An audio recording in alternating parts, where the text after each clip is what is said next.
जेतेबेले जरासंध परकु पर अनेक अनेक अस्त्र शस्त्र को बलराम को निक्षेप करुछंती आ बलराम सबु शस्त्र को तांको बाण द्वारा काटी दौछंती। ये सब को देखुछंती देवता गंधर्व यक्ष किन्नर समस्ते आकाश रे थाई देखुछंती प्रभुंकर बलदेवंकर कोप को देखुछंती जे केमिति प्रकार रे समस्त अस्त्र को विध्वंस करुछंती बलराम। तेणु आकाश रु पुष्प वृष्टि होउछि। बलदेव एथर पण नहीं जरासंधर समस्त सैन्य बल को निधन करेंगे कहीं जो प्रकार पांच पांच थर धाड़ी दे सारा ये जरासंध जेते जेते आमे लुचिछु सेते सेते आमको से गोड़ौछि एवं मारिबा पाई गोड़ौछि। जानी पारुनी मूर्ख जे चाहिए ताकू कौ मुहूर्त ताकू मारी पारंतु हेले ताकू जदि मारी दौछु ताहले आमर कार्य असंपूर्ण रही जिवो। किछि कार्य आमर असंपूर्ण रही जिवो आउ सेइति ताकू दूरे दूरे आमे जाउछु तथापि मूर्ख बुझी पारुनी तथापि युद्ध करने को आसुची। तेणु से आज बलदेव रागी जाइछंती क्रोधान्वित हो आज जरासंध सहित युद्ध करुछंती।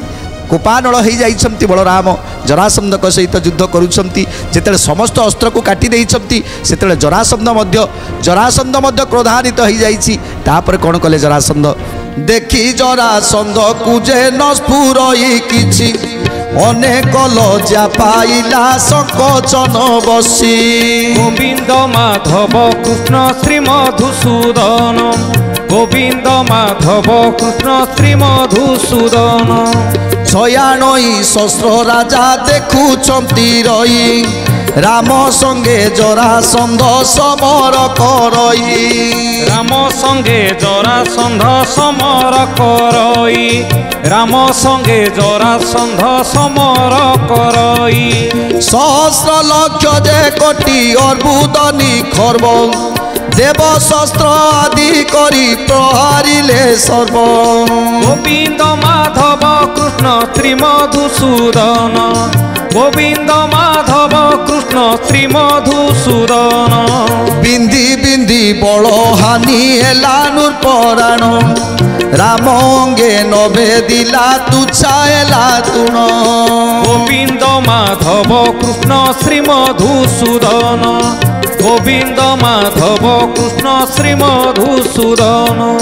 मने मने विचारई जरासंध राय एहाकु जिणिबी आउ के बण उपाय।